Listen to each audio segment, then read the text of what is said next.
let's chat about the cover art. Okay. Because it's my understanding that you designed the cover art, and it's also my understanding that you do graphic design for a living. So tell us about all of that stuff. So I went to college for graphic design, and the main reason I did that was because making a living as a musician just was impossible. It just wasn't going to happen.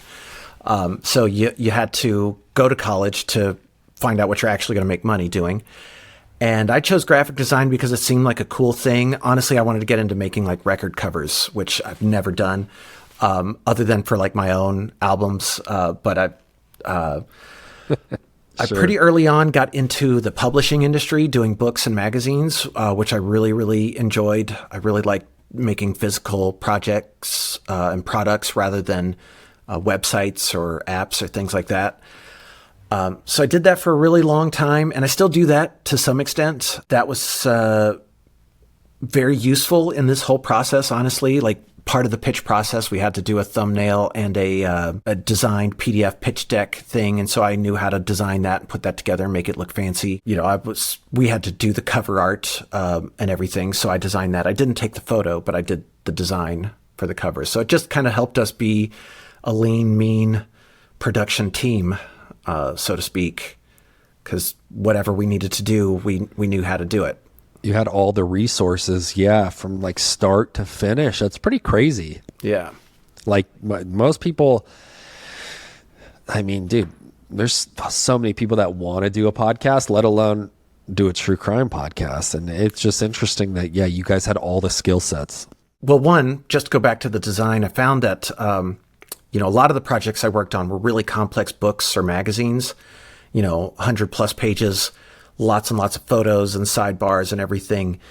And I found that the part of my brain that perfected working on these complex projects and bringing all the pieces together, I was using that same sort of skill set in putting together the podcast. I've got the interview and the voiceover and the music and the sound effects, and I've got to gather it all in and turn it into one piece. It really felt mentally very, very similar to making a magazine or a book, even if the actual process and software involved was different. I've never been happy with my cover art.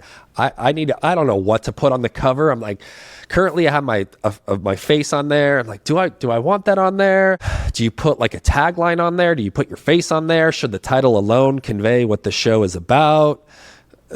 Colors that pop versus ones that don't. I don't know. When you see a lot of cover art, what's your first? Are you impressed by a lot of it, or is a lot of it done in Canva and it's not good? Like, what's your take on like the industry in terms of cover art?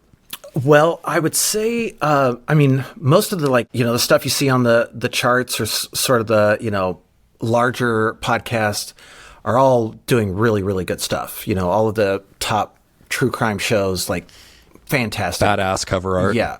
I was surprised. We actually did I'm going to pivot for just a second. We did a early version of the thumbnail that we first submitted before we changed our minds and did the one that ended up being out.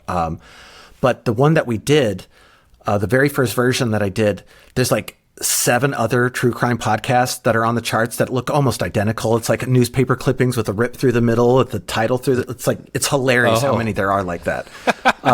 So I'm glad we didn't do that one. And I didn't see any of the others. It just, we used the newspaper clippings. It's an old story. Everybody's got that idea.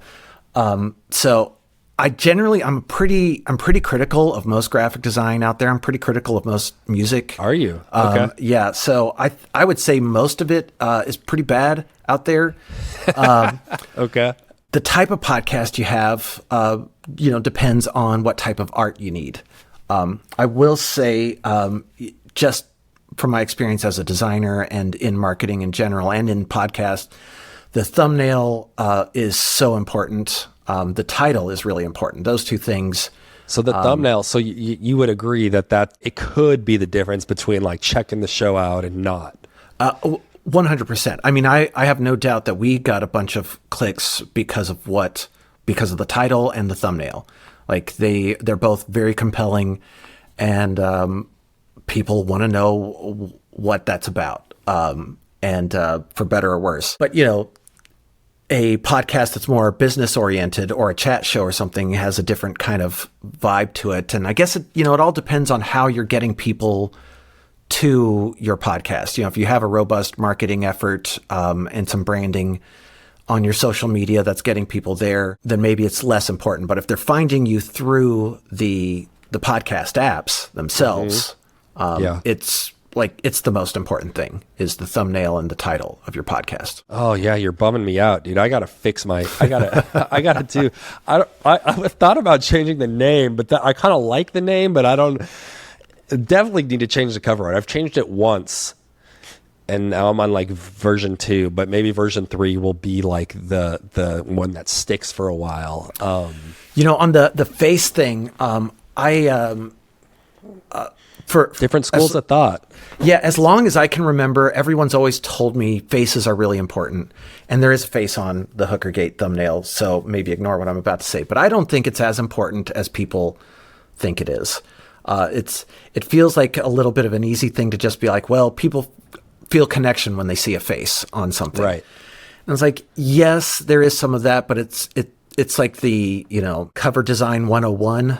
That is a good basic rule to learn when you're first learning how to do things. But there's a lot more complex kind of stuff that you can do, feels like psychologically and everything. Lots of different ways of going about illustrating or communicating something that doesn't involve having a face on it. I don't think it's a hard and fast rule that you've got to do that.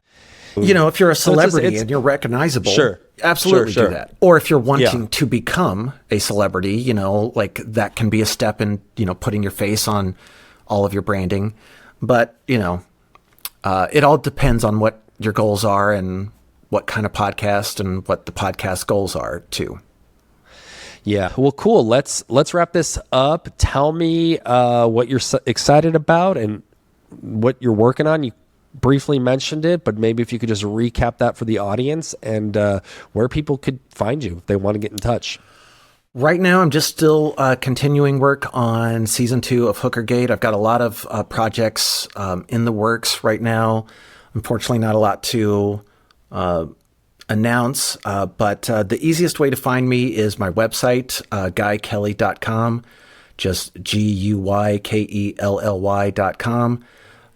That's got links to various things there. I don't do a lot on Instagram, but you can find me on there. There's a link on my website to that as well, where I post some of my personal stuff occasionally.